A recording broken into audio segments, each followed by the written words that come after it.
একদিন ভাইকে বললাম, কে ভাই, আল্লাহ তো আমাকে ছেলে দেয়নি, আপনাকে দিছে, তো ছেলেরা কিভাবে টাকা চায়?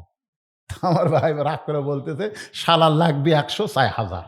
তখন আমি কান ধরে বললাম, আল্লাহ রে, তুমি তো আমার পাটা দেওনি, এটাই ভালো।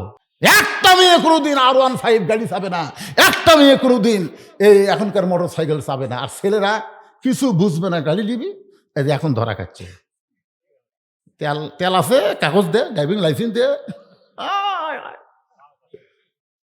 এফজেড চালায় সব, এই এই এই এই এমন ভাবে চালায়।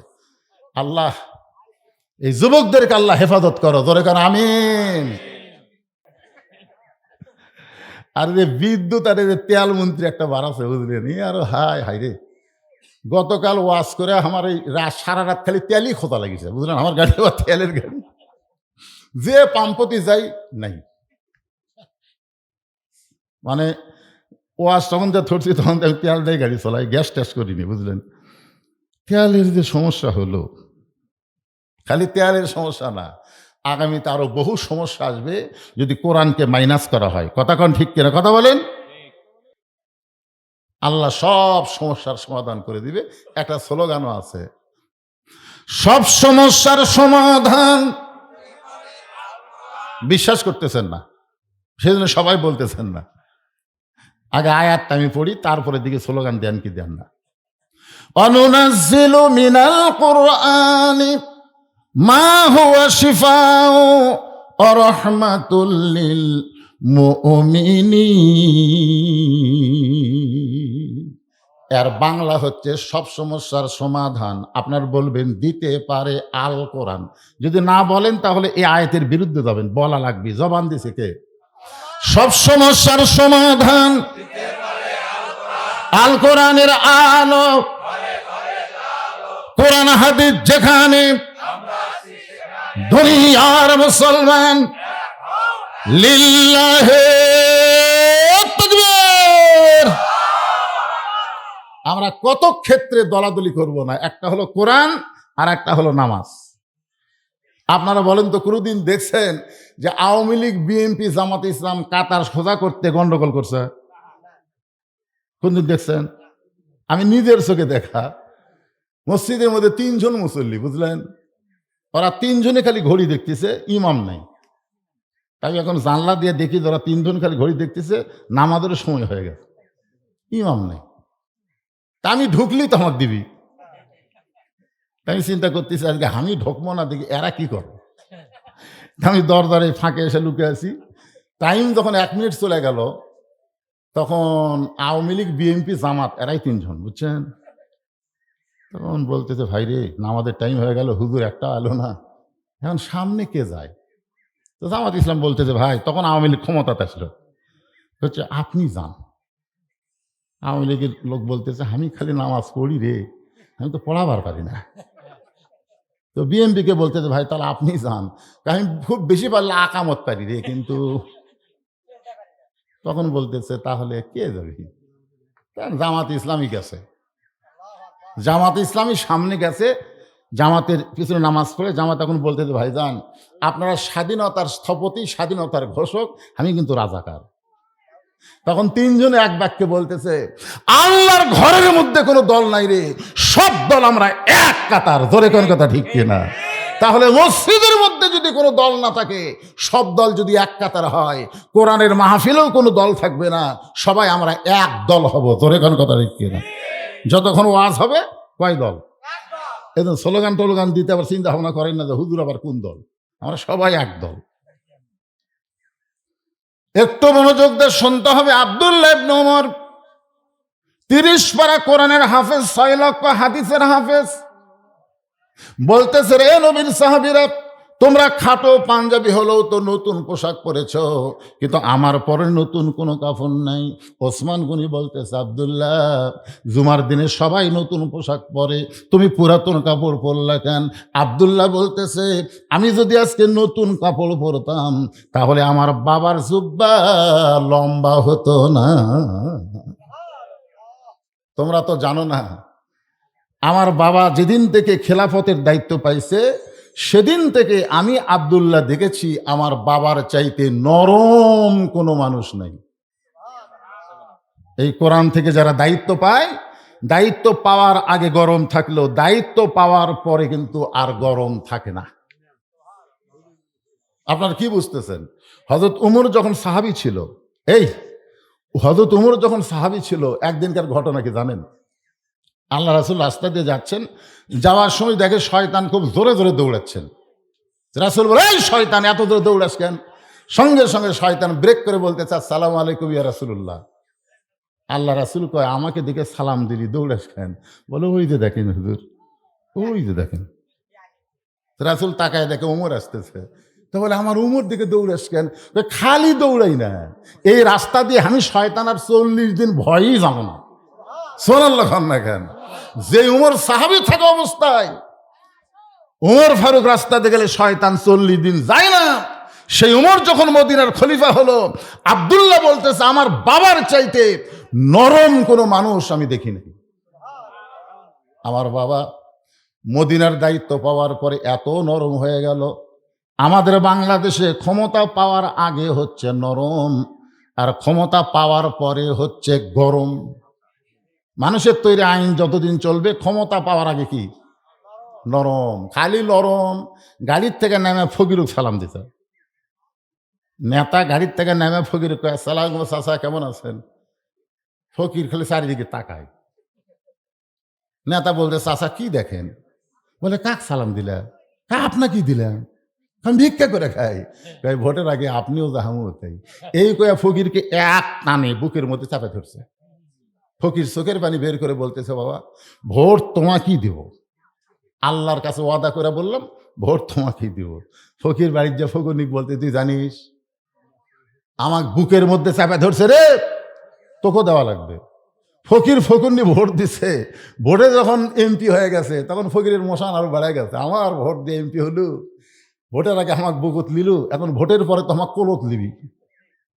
এই মনে করে ফকির দেখবার গেছে। ফকির নেতা যখন রানীনগর বেড়া বেড়াচ্ছে, ফকির গেছে কলত চড়ার জন্যে, কারণ ভোটের আগে খুঁটিলি স্যার বুকুত, এখন কলত চড়বি। ফকির যায় দেখে চামচা, বুঝলেন, এত চামচা নেতা ঘুরে ঘিরে বসে আছে। ফকির যাবার সাথী এক চামচা, তুই করে, এই তুই করে, ভোটের আগে বুকের মধ্যে চাপে ধরছে। আরে ভোটের আগে আমাদের নেতা ছিল নরম, কিন্তু ভোট পাওয়ার পরে এমপি হয়ে এখন হচ্ছে গরম। আমি এক এমপির মুখে শুনেছি ভোটের আগে, হুজুর আজকের এক রাতে 7 জায়গায় আমি গেছিলাম, 7টা মাহফিলে গেছিল, আর যে মাহফিল করে আসলাম ওই মাহফিলে এমপির নাম আছে নাই, এখন একটা তো আসবি না।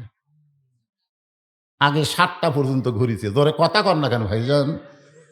ওমর ফারুক কেমন নরম ছিলেন। আব্দুল্লাহ ইবনে ওমর বলতেছেন, আমার বাবা এমন নরম হয়ে গেল রাতের অন্ধকারে কে কেমন আছে এটা দেখার জন্য চোরের মতন চুপি চুপি ঘুরে বেড়াইতেন। সাথে কোনো র্যাব নাই, পুলিশ নাই, চোরের মতন ঘুরতে ঘুরতে হঠাৎ হযরত ওমর দেখতে পায় একটা তাঁবুর মধ্যে 2টা বাচ্চা কাঁদতেছে। তাঁবুর মধ্যে 2টা বাচ্চা কাঁদতেছে, আর মা খালি বলতেছে, সিদ্ধ হলেই তোমাদের খাবার দিব, গোস্ত সিদ্ধ হলেই তোমাদের খাবার দিব। ওমর ফারুক চমকে গেলেন, এত রাত হয়ে গেছে এখন পর্যন্ত গোস্ত সিদ্ধ হয় না। দুম্বার গোস্ত হলে বড় জোর 8 ঘন্টা লাগবে, উটের গোস্ত হলে 1 ঘন্টা লাগবে, কিন্তু গভীর রাত হয়ে গেল এখন পর্যন্ত গোস্ত সিদ্ধ হয় না। এটা কেমন মা? মায়ের অন্তরে কি দয়া নাই? অর্ধজাহানের খলিফা হযরত ওমর তাঁবুর নিকটে গিয়ে বললেন, মা তোমার 2টা সন্তান ক্ষুধার জ্বালায় কান্দে, আর তোমার এখনো পর্যন্ত গোস্ত সিদ্ধ হয় না, তোমার অন্তরে কি একটু দয়া মায়া নাই? মেয়েটা বলে, পথিক আমার বাড়ি হলো ইয়ামিন দেশে, আমি শুনতে পাইলাম মদিনার খলিফা হযরত ওমর অত্যন্ত ভালো মানুষ, আমার 2টা এতিম বাচ্চারে নিয়ে মদিনায় উমরের কাছে আইছিলাম, কিন্তু বিকাল বেলা এত মানুষের ভিড়, আমি ভিড় ঠেলে আমি মহিলা মানুষ এতিমদের নিয়ে আমার ওমরের কাছে কেমনে যাই, যাইতে পারে নাই পথিক। রাতের অন্ধকারে তাঁবু টাঙ্গাইয়া আমার দুইটা বাচ্চাকে কোলের মধ্যে নিয়ে রাতটা শুধু পাড়ি দেওয়ার চাই, কিন্তু আমার দুইটা বাচ্চার পেটে এত বেশি ক্ষুধা লাগছে, ওরা ক্ষুধার যন্ত্রণায় যখন কান্না শুরু করে দিয়েছে, আমি শুধুমাত্র সান্ত্বনা দেওয়ার জন্যে পাতিলে পাতরার পানি দিয়া নিচে আগুন জ্বালায় বলতেছে, বাবা গোস্ত সিদ্ধ হলেই তোমাদের খাবার দেব। আমি মনে করেছি এই সান্ত্বনার কথা শুনতে শুনতে আমার বাচ্চা দুইটা ঘুমায় যাবে, আর রাতটা যখন পাড়ি যাবে সকালবেলা উমরের দরবারে যাব। কিন্তু আমার দুইটা বাচ্চার পেটে এত বেশি খিদা লাগছে, ওরা তো আর ঘুম পাড়তে পারতেছে না। আমার মনে হয় আজকে রাত পর্যন্ত আমার বাচ্চা দুইটার বাঁচবে না। সঙ্গে সঙ্গে হযরত ওমর বললেন, মা তুমি একটু ধৈর্য ধরো, মা তুমি একটু ধৈর্য ধরো, তুমি আর পাথর পানি সিদ্ধ না করে তোমার বাচ্চাকে সান্ত্বনা দাও। এই কথা বলে অর্ধজাহানের খলিফা আল্লাহর ভয়ে এক দৌড়ে বাইতুল মালের দরজায় গিয়ে বলে, আসলাম বড় একটা খাবার বস্তা আমার মাথায় উঠে দে। আসলাম বলতেছি, আমির আল মুমিনিন, আমি হলাম চাকর, বস্তা কোথায় নেওয়া লাগবে হুকুম দেন, আমি মাথায় করে পৌঁছায় দেব। ওমর ফারুক বলে, আসলাম রে, একজনের পাপের বোঝা আর একজন মাথায় নেবে না, দিয়ে আমার মাথায় উঠায় দে। চাকর আসলাম উলিল আমরি মিনকুমকে মানতে গিয়া বস্তা যখন মাথায় তুলে দেয়, ওমর ফারুক এক দৌড়ে ওই তাঁবুর নিকট এসে বললেন, মা তোমার সন্তান দুইটা কি এখনো জীবিত আছে? মহিলা বলতেছে, এখনো পর্যন্ত জীবিত আছে। তাহলে রুটি আর হালুয়া তৈরি করো। মহিলা রুটি আর হালুয়া তৈরি করে ওমর ফারুকের হাতে যখন দেয়, ওমর ফারুক দুইটি এতিম বাচ্চাকে দুই কোলের ওপরে বসায়া রুটি হালুয়া ছিঁড়ে যখন মুখের মধ্যে দেয়, ওমরের চোখ দিয়ে দর দর করে পানি পড়তেছে। দুইটা বাচ্চা পানি মুছে দিয়ে বলে, কে গো আপনি? এই গভীর রাত্রে বাবার দরদ দিয়ে আমাদের রুটি হালুয়া খাওয়াচ্ছেন, আবার এমন করে কেন পাগলের মতন কাঁদতেছেন? ওমর ফারুক বলে, আল্লাহ এ অধমকে জাহান্নামের আগুন থেকে বাঁচায় দাও। মহিলা বলতেছে, ভালো মানুষের গল্প শুনেছি, কিন্তু মানুষ এমন ভালো হয় জীবনে কোনোদিন দেখি নাই। ওমরকে মদিনার খলিফা না বানাইয়া আল্লাহ যদি আপনাকে মদিনার খলিফা বানাইতো, এই মদিনা আল্লাহর জান্নাত হয়ে যেত। আব্দুল্লাহ বলতে, সাহাবীরা তোমরা তো জানো না, যেদিন থেকে আমার বাবা মদিনার খলিফার দায়িত্ব পাইছে, সেদিন থেকে আমার বাবা এত নরম, জোরে কোন সুবহানাল্লাহ। গভীর রাত্রে আমার দরজা গিয়ে ডাকতেছে, আব্দুল্লাহ, আব্দুল্লাহ রে। আমি দরজা খুলে তাকায় দেখি বাবার হাতে একটা পাঞ্জাবি। আমি খুশি হয়ে গেলাম, বাবা নেতার বেটা হওয়ার মধ্যে লাভ আছে, লাভ নাই? নেতা জেঠি যায়, নেতার বেটিও সাথে যায়, জোরে কোন কথা ঠিক কিনা? বউ যায়, নেতার লাভ নাই। আমার এলাকার এমপির শালার কাছে যাওয়া পারবে, এমপির শালা হলেও লাভ আছে। কি সব নেতা আবার আছে, 14 গোষ্ঠী পর্যন্ত মশান বেড়ে গেছে। আব্দুল্লাহ বলতেছে, বাবা নেতার বেটা হওয়ার মধ্যে লাভ আছে। বাইতুল মাল থেকে আমার একটা পাঞ্জাবি দিছে, আপনি গভীর রাত্রে আর একটা দিবে রাখছেন। সাথে সাথে ওমর ফারুক আল্লাহর কোরআন থেকে তেলাওয়াত করলেন, ইন্নাল্লাহা ইয়ামুরুকুম আন তুআদ্দুল আমানাতি ইলা আহলিহা ওয়া ইযা হাকামতুম বাইনান নাস আন তাহকুমু বিল আদল। যেরকম আল্লাহু আকবার। আব্দুল্লাহ কি বলতেছিস? তুই একটা পাঞ্জাবি পাইছিস, আমি তোর আর একটা দিবে রাইছি? আরে পাগল, এটা আমার ভাগে পড়ছে। এত ছোট পাঞ্জাবি পরে আগামীকাল খুতবা কেমনে দেই? এই জন্য তোর কাছে গভীর রাত্রে আইছি, তোর কাপড়টা আমাকে দান কর। কারণ মুসল্লির দিকে কেউ তাকায় না, সবাই তাকায় ইমামের দিকে। জোরে কোন কথা ঠিক না? তোর পাঞ্জাবি খাটো হলে পুরে না হলে অসুবিধা কি, কিন্তু আমার তো একটু বড় লাগবে বাসান। আব্দুল্লাহ বলে, গভীর রাত্রে আমার কাপড়ের অংশ যখন বাবাকে দান করে দিলাম, বাবার পিছনে পিছনে আমি রওনা দিয়ে দেখি ঘরের মধ্যে ঢুকেই তার কাপড় আমার কাপড় একত্র করে বাবা লম্বা জুব্বা বানায় খুতবা দেয়। এখন তোমরাই বলো, আমার বাবার খুতবা শোনা যায় কি না যায়? সমস্ত সাহাবীরা চিল্লায় বলতেছে, আল্লাযী খালাকাল মাউতা ওয়াল হায়াতা লিয়াবলুয়াকুম আইয়ুকুম আহসানু আমালা। আল্লাহর কোরআন দিয়ে যখন রাষ্ট্র চলবে, এমন সুন্দর আমলের নেতা মুসলমানেরা দেখতে পাবে। এই কোরআন যখন চলবে, আমাদের যুবকগুলো কেমন সুন্দর হবে, মুরব্বীগুলো কেমন হবে, এমনকি যে পর্দার অন্তরালে মা বোনেরা আছে না নাই, এরা কেমন হবে, কি রকম ভালো। আজকে আমি গ্রামের মধ্যে গিয়া দেখি এক লোক ফেরুওয়ালা যাচ্ছে আর বলতে চুল চুল। আমি চিন্তা করলাম কে রে, চুল চুল কি? তো খুব জোরে ওর সামনে যা বললাম, ভাই কিসের চুল? হুজুর আপনি জানেন না, এই মেয়েরা চুল বেছে। তুই চুল কিনিস মানে কি রকম দাম? কমপক্ষে 12,000 টাকা কেজি। 1 কেজি চুলের দাম 12,000। আপনারা এখন হিসাব করে বলেন তো, আপনাদের কারো বউ যদি মাথার চুল বেচা খায়, তাহলে আগে জাহান্নামে কে যাবে, বউ না স্বামী? কথা কন না কেন? সুন্দর আমলের কথা শুনবেন না? সুন্দর আমল, মাথার চুল বেঁচে খাচ্ছে। মাথার চুল শুধুমাত্র একজন ব্যক্তি নাড়িয়ায় চেড়ায় দেখতে পারবে। মেয়েদের মাথার চুল শুধু একজন ব্যক্তি নাড়িয়ায় চেড়ায় দেখতে পারবে। এমনকি মেয়ে যদি বড় হয়, বাপও মেয়ের মাথার চুল নাড়বার পারবে না। যদি আপনার বোন বড় হয়, আপনি ভাই হয়েও মাথার চুল নাড়বার পারবেন না।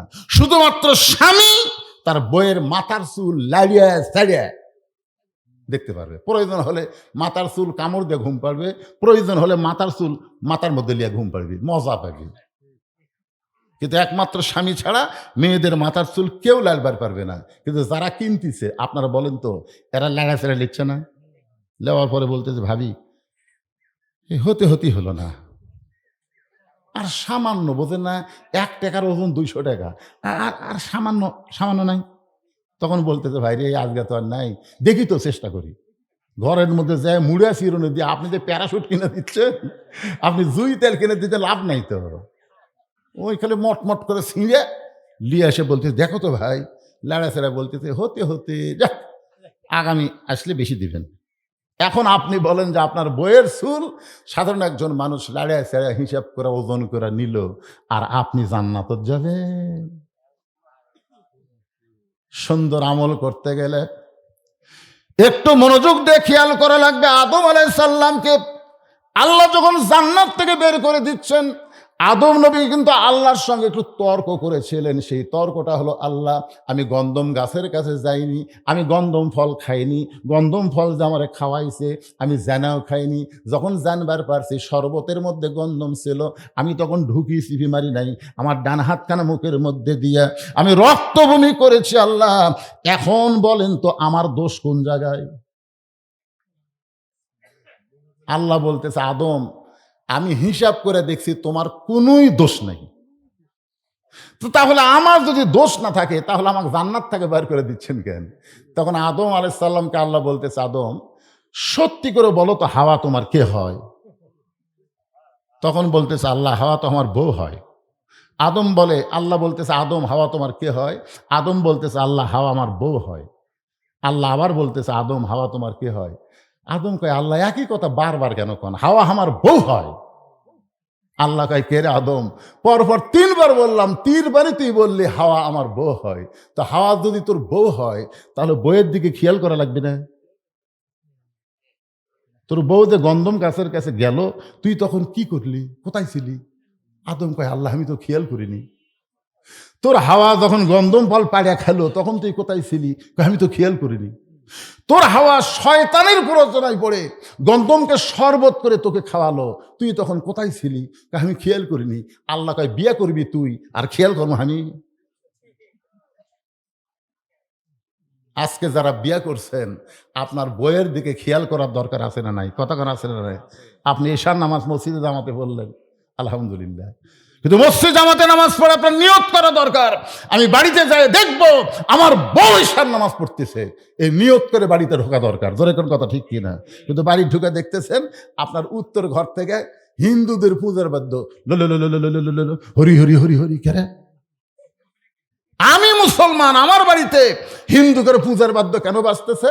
আপনি যাই দেখেন আপনার বউ স্টার জলসা জি বাংলা দেখতেছে, আপনি নামাজ পড়বেন মসজিদে আর আপনার বউ স্টার জলসা জি বাংলা দেখবে, আর ওই বউকে নিয়ে আপনি এক খাটে ঘুমাবেন আর মরার সময় মুসলমান হয়ে মরবেন, জান্নাতে যাবেন। এতই সোজা।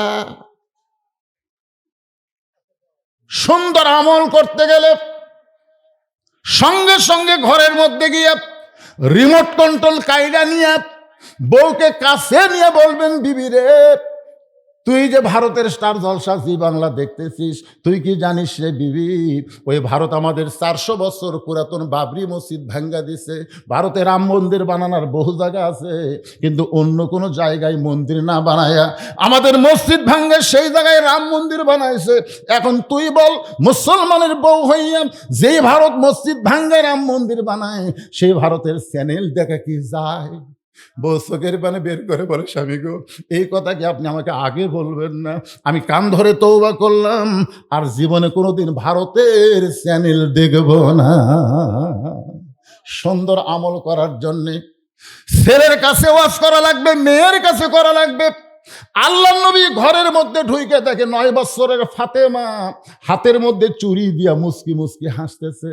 ও নবীর উম্মতেরা মনোযোগ দিয়ে শোনেন, সুন্দর আমল করতে গেলে কি করা লাগবে। 9 বছরের বাচ্চা ফাতেমা হাতের মধ্যে চুরি দিয়া মুস্কি মুস্কি হাসতেছে। আল্লাহ রাসূল ঘরের মধ্যে আর ঢুকলেন না, ঘর থেকে বাইরে গেলেন।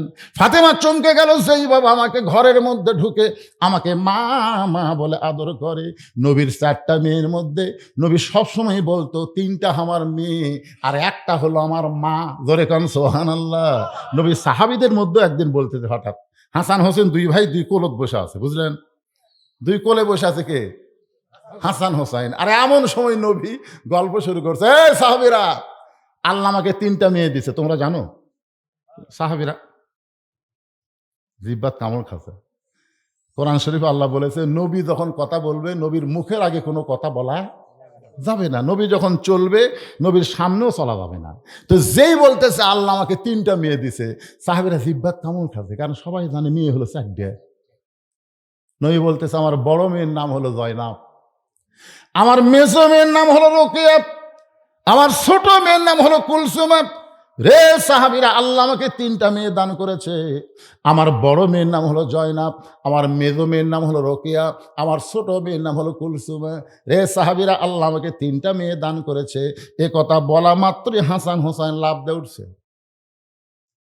লাভ দিয়ে বলতে, চ ভাই চ, থাকা যাবে না রে। আমার মাও গরিব দেখে মেয়ে কথা বলাই ভুলে গেছে। আমার মাও যে আর একটা মেয়ে এখন পর্যন্ত মুখ দিয়ে উচ্চারণ করতেছে না। গরিবের কোনো দাম নাই ভাই, সহ ভাই। হাসান হোসেন যখনই 2 ভাই রওনা দিবার চায়, এমন সময় আল্লাহ নবী এক টানে 2 জনকে বুকের মধ্যে নিয়ে 2 জনের ঠোঁটে কপালে চুমা দিয়ে বলে, হাসান হোসেন রে, তোদের মা আমারও মা। কলিজার টুকরা ফাতেমাকে নবী সব সময় মা মা বলে ডাকতেন, এত আদর করতেন। আর সেই নবী ঘরের মধ্যে পা দিয়ে ঘর থেকে বাইরে আসলেন।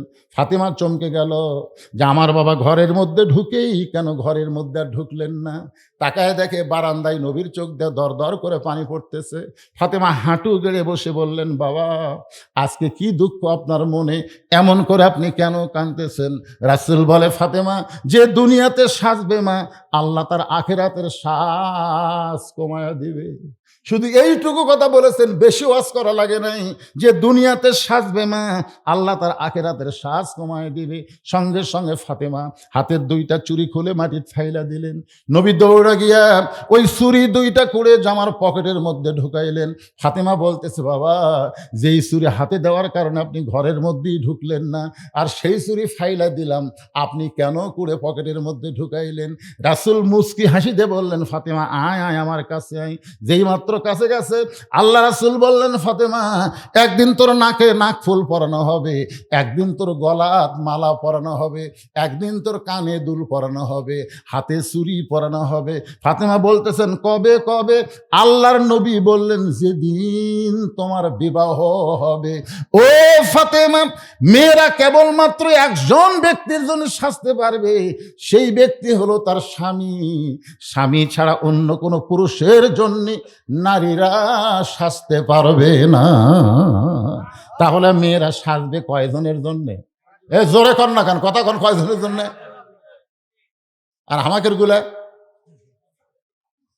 পরিবেশ যদি সুন্দর করতে চান, আল্লাহ বলতেছেন, লিয়াবলুয়াকুম আইয়ুকুম আহসানু আমালা।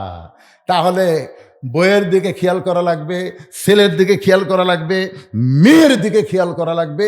এমনকি যার সাথে আপনার মেয়ের বিয়ে দিচ্ছেন, এই জামাইয়ের সাথেও দিকেও খেয়াল করা লাগবে। জোরে কোন কথা ঠিক কিনা? খেয়াল করা লাগবে না?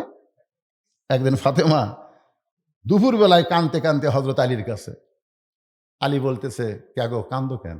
বলে, কান্দার কারণ হলো হাসান হোসেন না খেয়ে ঘুমাছে, ঘুমোর থেকে উঠাই খাবার চাবে, গোটা ঘর খুঁজে দেখি কোনো খাওয়া নেই, এমনকি আপনার পকেটে একটা পয়সাও নেই। আপনি বাপ তো কি বুঝবেন, বেটারা চেতন পালি আমাকে ধরবি, মা খাবার দাও, মা খাবার দাও। আলী বলতেছে, তাহলে আমি কি করি?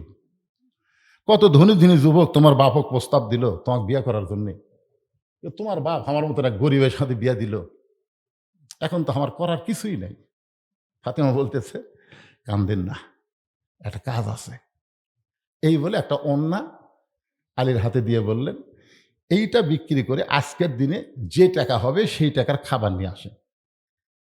হযরত আলী সঙ্গে সঙ্গে ফাতেমার কপালে একটা চুমা দিল, যে এইরকম অভাবের মধ্যেও যে বউ স্বামীর উপর রাগ করে না, খুশি থাকে। সুবহানাল্লাহ কর না কেন? আমাদের ঘরতে এই মাল আছে, সবই আনিসির ভাই, খালি পেঁয়াজের কথা খেয়াল নাই। ওরে গরম রে। আমি বললাম, কে রে? তাই বলে কি এক পেঁজও নাই? ওই একসাথ চলবি তো, একসাথ চলবি তো, খালি ওয়াজ করা খান তো, পরের বাড়ির খান, বহু কথা শুনলেন। অন্যখানা আলীর হাতে দিয়ে বললেন, স্বামী গো, মনে কষ্ট নিবেন না, এই অন্যটা বিক্রি করে যেই টাকা হবে সেই টাকা দিয়া আপনি খাবার নিয়ে আসবেন। লিয়াবলুয়াকুম আইয়ুকুম আহসানু আমালা। উপর দিকে তাকাচ্ছেন কেন? কি হচ্ছে? আবার বৃষ্টি হচ্ছে তো পড়ুক, আপনাদের সুযোগ কি আজকে? যেই শরীর ভিজে যাবে নিয়র আর বৃষ্টিতে, ওই শরীর আল্লাহ জাহান্নামের জন্য হারাম করে দিবে। ওয়াবতাগু ইলাইহি ওয়াসিলা। আল্লাহ কোরআনে বলেছেন, ওসিলা তালাশ করো। তুমি মনে করো না তোমার নেকি দিয়া, নামাজ দিয়া, রোজা দিয়া তুমি জান্নাতত যাবে, এটা মনেই করো না। আমি আল্লাহ যে কোনো একটা ওসিলাই তোমাদেরকে জান্নাত দিয়ে দিব। আজকের মাহফিল এই জান্নাত পাওয়ার একটা ওসিলা হতে পারে। কি বলেন? পারে কি পারে না? ভাইজান, যেটি পানি পড়বি ওটি বসবেন, পড়ুক।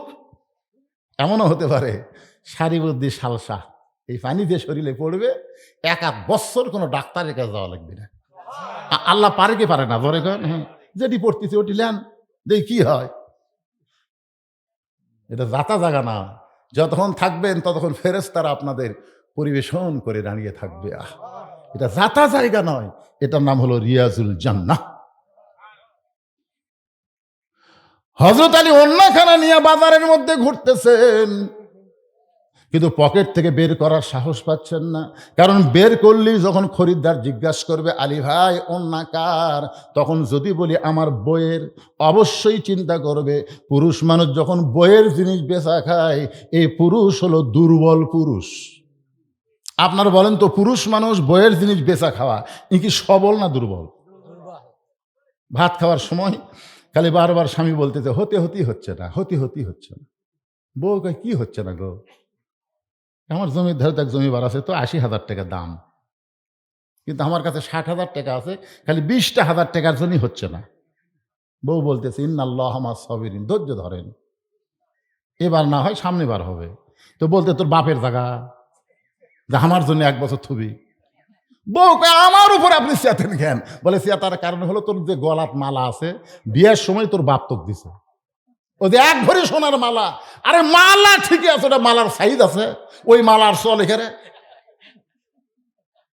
এই ভাত খাইতে খাইতে শপথ করে বলতেছি, তাহলে মালাটা আমার খুলে দে, জমিটা আমি কিনি, আগামী বছর এই টাইমে তো 2 ভরি সোনার সাইজ মতো মালা বানিয়ে দেবো। মুসলমানের বাচ্চা আর মেয়ে একটা ভাত খাইতে খাইতে শপথ করছে, বউ বিশ্বাস করে খুলে দিছে, ওই বেশি জমি লিছে। 1 বছর হয়ে গেছে, বউ কিন্তু সবকিছু ভুলে গেলেও অনেক কিছু বলে না।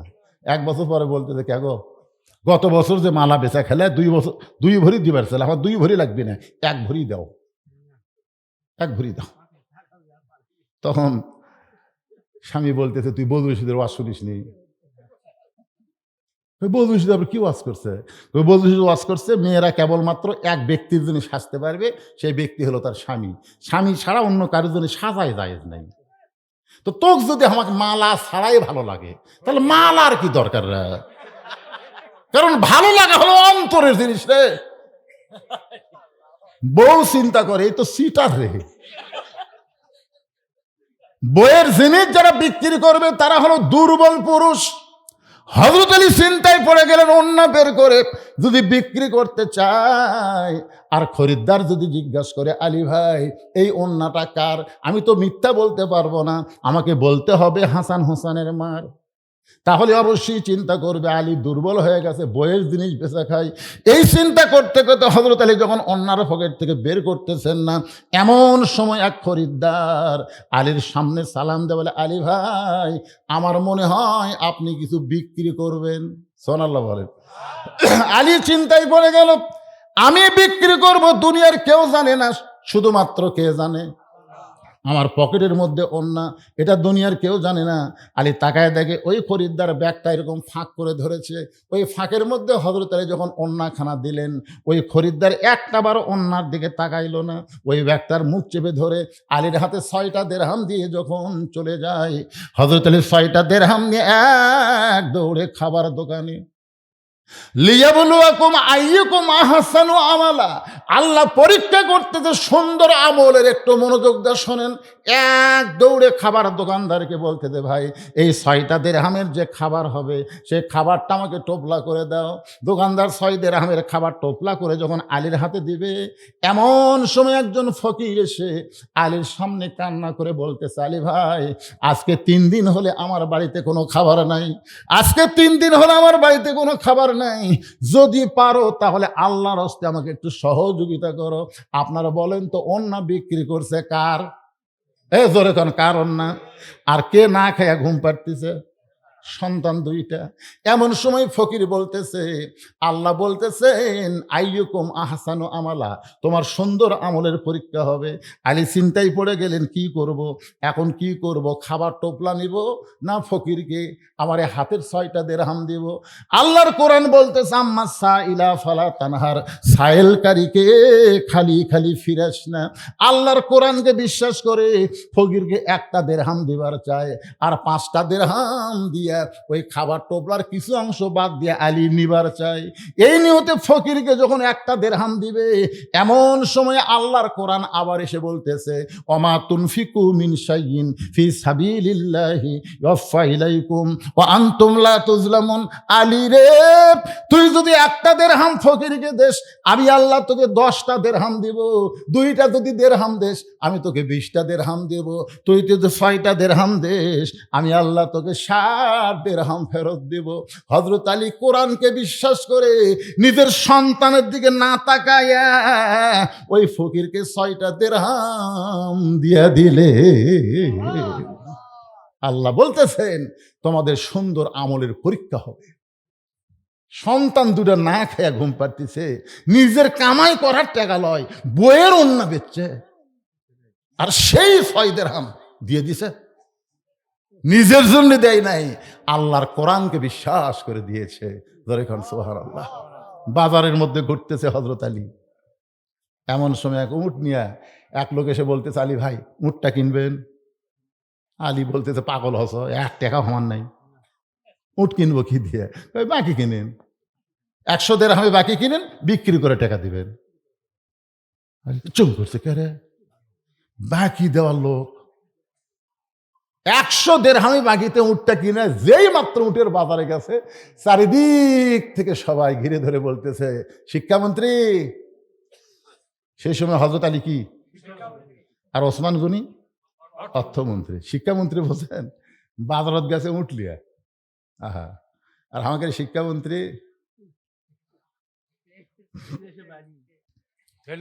সবাই ঘিরে ধরে বলতেছে, আলী ভাই কবে থেকে উটের ব্যবসা শুরু করলেন? কবে থেকে উট বিক্রি করার ব্যবসা শুরু করলেন? কারণ আলেম মানুষ যখন বাজারে যায় সবাই কিন্তু ঘিরে ধরবার চাই। জোরে খান কথা ঠিক কিনা? এখন তো আর আমি বাজারত যাই না, গেলি সেলফি। আমি জিনিস কিনতেছি, একজন হাত ধরে কান্দে, হুজুর। মার্কেটে তো 10 বছর আমি যাইনি। একবার মার্কেটে গেছি টুপি কেনার জন্য, চারিদিকে মার্কেটের মেয়েরা সব আসে বড় ভিড় করতে। এটাই বুঝলু রে, এটাই রে, এটা না আমরা দেখি রে, এটাই তো। দোকানদার আমাকে জোরহার করে বলতে, হুজুর টুপি আপনার বাড়ির দিয়ে আসবো, আপনি জীবনে যার টুপি কিনলে আসেন না, খালি মাপ দিয়ে যান, খালি টুপির মাপটা কয়ে যান, একে 10টা পাঠাবো, যেটা পছন্দ হয় সেটা নিন। আপনি এখন আর বাড়ান না হুজুর। চিন্তা করে দেখেন, চারিদিক থেকে সবাই ঘিরে ধরছে। তুই আমুয়া মানুষ নয়, আনা মাদিনাতুল ইলমি ওয়া আলিউ বাবুহা। রাসূল বলেছেন আমি ইলমের শহর, আলী হচ্ছে তার দরওয়াজা। আল্লাহ বলেছেন আলী আসাদুল্লাহিল গালিব, আলী হচ্ছে আল্লাহর সিংহ। ধরে কান সুবহানাল্লাহ। সবাই যখন ঘিরে ধরেছে এমন সময় এক খরিদ্দার এসে বলতেছে, আলী ভাই বেশিক্ষণ আপনাকে বাজারে থাকার দরকার নাই, এই উটটার দাম কত নেবেন? আলী বলতেছে আমি আর দাম চাইবো না, তোমার যা মনে হয় একটা দাম কও। খরিদ্দার বলতেছে 160 দিরহাম আপনাকে দিয়া দিলাম। 100 দিরহাম উট আলাকে ফেরত। 60টা দিরহাম নিয়ে হযরত আলী চলে আসলেন দোকানদারের কাছে। দোকানদারকে বললেন, ভাইজান খবর কি? 2 বস্তা খাবার প্যাকেট করো। এবার দোকানদার চিন্তা করে 6 দিরহামের খাবার নিবার পারলো না, এই বেটা আবার 2 বস্তা খাবার প্যাকেট করতে বলে। কিন্তু দোকানদার জানে এই মানুষ সাধারণ কোনো মানুষ না, এই মানুষ হইল শিক্ষামন্ত্রী হযরত আলী। ধরে গান সুবহানাল্লাহ। 2 বস্তা খাবার প্যাকেট করে বলে, ভাইজান। আলী বলতেছে দাম কত হবে? বলে 60টা দিরহাম দিলেই চলবে। দোকানদারকে 60টা দিরহাম দিয়ে 2 বস্তা কান্দে করে নিয়ে হযরত আলী বাড়ির দরজায়। এতক্ষণ ফাতেমার দরজার কাছেই ছিল, কারণ অন্যা বিক্রি করার টাকা দিয়ে আমার স্বামী খাবার টোপলা নিয়ে আসবে। কিন্তু স্বামীর কান্দে 2টা বস্তার দিকে ফাতেমা আস্তে করে দরজায় খিল মেরে দিল। আলী বলতেছে আসসালামু আলাইকুম ইয়া আহলাল বাইত, এই বাড়ির মধ্যে যারা আছো সবার উপর আল্লাহ রহমত বর্ষিত হোক। ফাতেমা বলতেছে ওয়ালাইকুম আসসালাম, দরজা খোলা যাবে না। আলী বলতেছেন কেন? আলী বলতেছেন কেন? এই জন্যই যাবে না, আপনি 10,000 টাকার চাকরি করেন আর 12,000 টাকার ঘর ভাড়া নেন, মাসে মাসে আবার ইলিশ কিনেন, গোস্ত কিনেন, এই টাকা আপনি কোথায় পান? আপনি কোথায় পান? আজকে প্রত্যেকটা এমপি, প্রত্যেকটা চেয়ারম্যান, প্রত্যেকটা মেম্বার, প্রত্যেকটা মন্ত্রীর বউ যদি হিসাব কড়াই ঘন্টায় নিত, একটা স্বামীও অন্যায় করতে পারতো না। জোরে কোন কথা ঠিক কিনা? আর অন্য বিক্রি করার টাকা দিয়ে বড় জোর 1 টোপলা খাবার হবে, আর আপনি 2 বস্তা খাবার কান্দত করে নিয়ে এসে সালাম দিচ্ছেন। ওয়ালাইকুম সালাম বলা যাবে, কিন্তু দরজা খোলা যাবে না। তো বলতেছে দরজা খোলা যাবে না মানে? হ্যাঁ খোলা যাবে। আপনি তাহলে বলেন এই 2 বস্তা কোথায় পেলেন, আপনি বলেন। এখন আলী বলতেছে ফাতেমা 2 বস্তা কোথায় পাইলাম এটা আমি বলবো, খালি দরজাটা খোলো।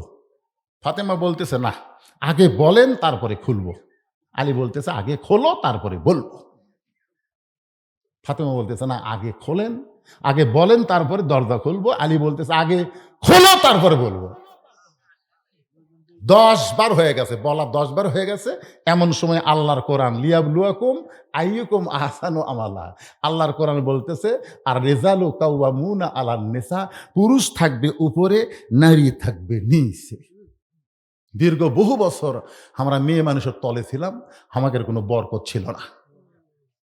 ঈদের আগ দিয়ে দেখবেন পেঁয়াজের দাম বেশি, এর দাম বেশি, এর দাম বেশি। এই ইউনুস মরদ আসার পরে বাজার ঠিক ছিল রোজার মাসে, এবার তারেক দিয়ে আসার পরে সব পেঁয়াজ আলা আরো বাড়ি বাড়ি দেয়, কয় 1 ধরা 100।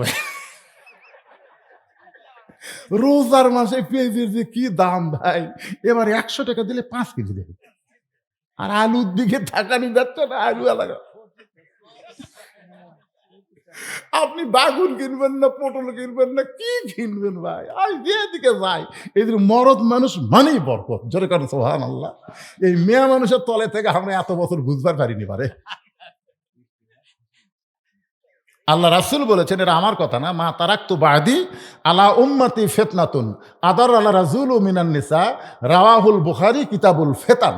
বুখারী শরীফের কিতাবুল ফিতান অধ্যায়ে আছে, রাসূল বলতেছেন আমার পরে আমার উম্মতের জন্য সবচাইতে বড় বিপদ হলো পুরুষ মানুষের জন্য নারী নেত্রী হওয়া। এটা কার কথা? আল্লাহ রাসূলের কথা। বুখারী শরীফের হাদিস আপনাদের শোনাইলাম, একটু মনোযোগ দিয়ে শুনবেন। আলী চিন্তা করতেছে, আল্লাহর কোরআন সামনে দাঁড়ায় যখন বলতেছে আর রিজালু কাওয়ামুনা আলান নিসা, পুরুষ থাকবে উপরে, নারী থাকবে নিচে। ফাতেমা যদি দরজা না খোলে তুই বলিস না, যদি দরজা না খোলে তুই বলিস না। হযরত আলী 2 বস্তা কান্দে করে রাগ করে চলে গেছে নবীর কাছে। আল্লাহর নবী তখন চৌকির উপরে বসে আসলেন। আলীর কান্দর 2 বস্তা দেখে নবী দৌড়ে এসে আলীর কপালে একটা চুমা দিয়ে নিজের হাতেই 2 বস্তা নামাই নিলেন। আল্লাহ রাসূল যখন নামাই নিলেন, আগে দিছে কপালত চুমা, জামাইয়ের কপালত চুমা খাচ্ছে, খাইয়া 2 বস্তা নামাই দিছে। এখন তো চুমা খাওয়াও দোষ। সৌদি আরবে প্রথম যখন যাই, ওই জায়গাত বুঝছেন আমার একটা ওয়াজ ভাইরাল হয়েছিল। সে ওয়াজটা হলো তোমার হুঁশ নেই। একটা ওয়াজ ভাইরাল হয়েছিল, আপনারা শুনছেন, তোমার হুঁশ নেই। এটা 7 সালে ভাইরাল হয়েছিল, আর আমি 11 সালে হজ করবার গেছি। কাকিয়ান একটা বাজার আছে বুঝলেন, ওই বাজারত এত বাংলাদেশি, আর প্রত্যেকটা বাংলাদেশি এই হুঁশ নাই ওয়াজ শোনে। তাই আমি ওই বাজারত গেছি বেড়াবার গেছি। তে আমাকে এক লোক ওটি পরিচিত, খুব একটা না, আধা পরিচিত, আমাকে বলে হুজুর আচ্ছা বাংলাদেশ থেকে এত আলেম ওয়াজ করবার আসে, এই হুঁশ নাই আসে না? এই হুঁশ নেই মানে এই ওয়াজটা কিন্তু আমার তখন ভিডিও ছিল না বুঝছেন, রেকর্ড ওই মোবাইলে অডিও। এই হুঁশ নেই বক্তা। তেমন আরে আমি কি কই, কি কবেন হুজুর? আরে আমি সেটা, যেই বলছে আমি সেটা, বলে হুজুর তাহলে 2 লাইন শোনার লাগবে। আমি যে 2 লাইন কষি ওরকে মোবাইলে মিলে গেছে। ওরা খালি সমানে মোবাইল করে লাগছে বুঝছেন। সবাই আসে, কেউ কপালত চুমা, কেউ কানত চুমা, কেউ দাড়ির চুমা, কেউ হাতর চুমা, ওরকে চুমা খাওয়া দেখে আমি হায় হায় এতই চুমা খায় ভাই। আল্লাহ রাসূল নিজের জামাইয়ের কপালে চুমা খাচ্ছে, অসুবিধা আছে? নিজের হাতে 2টা বস্তা নামায় এনেছে। বস্তা 2টা নামানোর পরে আল্লাহ নবী তাকায় দেখে আলীর মুখটা গোমরা দেখা যায়। আল্লাহ রাসূল বলে, আলী রে, আমি তোমার কাঁধের থেকে 2টা বস্তা নামাই নিলাম, তোমার কপালে চুমু দিলাম, এরপরেও তোমার মুখটা ভার কেন? আলী বলতে যে হুজুর আপনি বাবা ভালো, কিন্তু আপনার মেয়ে ভালো না, কবারই পারেনি। শুধু বলতেছে আপনি বাবা ভালো, কিন্তু আপনার মেয়ে। সঙ্গে সঙ্গে আল্লাহ নবী শাহাদত আঙ্গুলি তুলে বলেছে খবরদার আর নিচে নামিস না, আর নিচে নামিস না, আমার মেয়ে কি? বলে হুজুর কবারই দিবেন না? আল্লাহ রাসূল বলতেছে বলা লাগবে না, বলা লাগবে না। ফাতেমা দরজা না খোলার পিছনে কারণ হলো 4টা কারণে ফাতেমা তোমার জন্য দরজা খোলেনি, তুমি জানো? আলী বলতে হুজুর কি কারণ? আল্লাহ রাসূল বলে 1 নম্বর কারণ হলো ফাতেমার ওন্না কে কিনেছে, তুমি জানো? আলী বলতে হুজুর আমি তো জানি না। আচ্ছা কোন ফকির তোমার কাছে ভিক্ষা নিল, তুমি তাকে চিনো? আলী বলতেছে না হুজুর আমি তো তাকে চিনি না। কে তোমার কাছে উট বিক্রি করলো, তুমি তাকে চেনো? বলে না। কে উট কিনলো, আমি তো জানি না।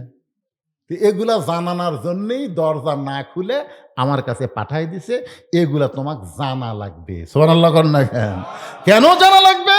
কারণ আমি রাসূল থাকবো না, আমি যখন থাকবো না তখন আমার ভিতরের এলেম আল্লাহ তোমার মধ্যে প্রকাশ করে দিবে। এই জন্য রাসূল বলেছেন আনা মাদিনাতুল ইলমে ওয়া আলী ও বাবুহা, আমি হচ্ছি এলেমের শহর, আলী হচ্ছে তার দরওয়াজা। সাহাবীদের নিয়ে নবী খাচ্ছেন, খুরমা খেজুর খাচ্ছেন। আলী আর নবী এক জায়গাত বসেছেন, খাইতে খাইতে নবী এক সময় চিন্তা করলো আলীর তো এই এলেমটা পরীক্ষা করা লাগবে। এই যে এত বড় একটা দরজা পাচ্ছে, আল্লাহ রসুল খুরবা খেজুর খায় আর আলীর সামনে বিচি রাখে, নিজে খায় খপ করে আলীর সামনে রাখে। খাওয়া দাওয়া যখন শেষ হয়ে গেছে, রাসূল বলতেছে সাহাবেরা দেখো আমার আলীর পেটে এত খিদে লাগছে, একলাই কতগুলা খাচ্ছে বিচির ঠিপ।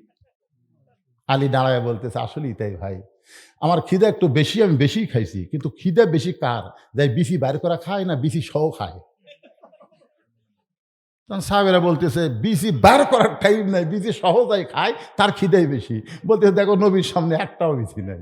তার মানে বোঝা গেল খিদে আমার বেশি না, খিদে নবীরই বেশি। সঙ্গে সঙ্গে আল্লাহ নবী ওকে তুলে বুকের মধ্যে নিয়ে বলতেছে আনা মাদিনাতুল এলমে ও আলী ও বাবহা, আমি হচ্ছে এলেমের শহর, তুমি হচ্ছে তার দরওয়াজা। আল্লাহ রাসূল বলে আলী রে,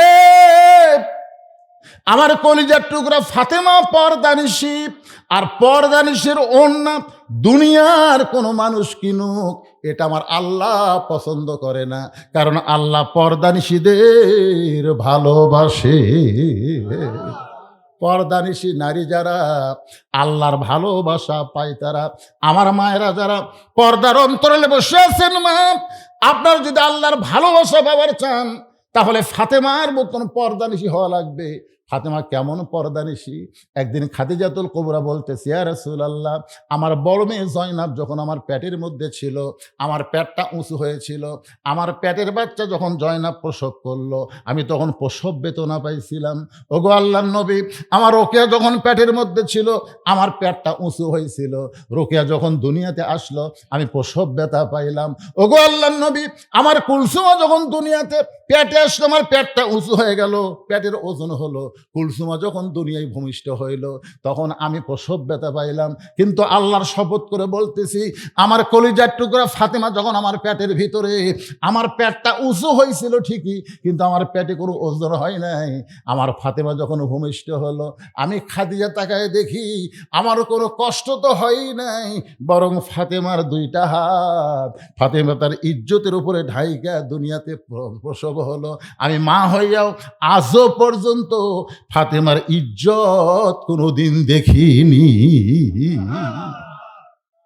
আল্লাহ রাসূল বলে খাদিজা রে, তুমি শুধু জন্মের সময় দেখেছো ফাতেমার ইজ্জত ঢাকা অবস্থায়, তুমি কি জানো এই দুনিয়াতে আল্লাহ তাআলা ফাতেমাকে এমন একটা ডিগ্রি দিবে যেই ডিগ্রিটা হবে সাইয়্যিদাতুন নিসাই আহলেল জান্নাহ, ফাতেমা তো জোহরা, ফাতেমা হবে জান্নাতি নারীদের নেত্রী।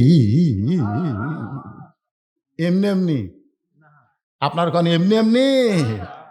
হ্যাঁ, আমার মায়েরা যারা বসে আছেন পর্দার অন্তরালে, এত কষ্টের মধ্যে ফাতেমা কোনদিন স্বামীকে কষ্ট দেয়নি, পর্দার খেলাপ করেনি।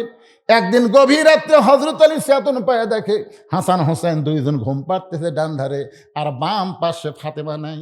স্বামী গভীর রাত্রে চেতন পায়ে দেখতেছে বেটা দুইটা ঘুম পাড়তেছে আর বউ নাই। তাহলে এখন কি বুঝলেন, বউ থাকা লাগবে কোন পাশে?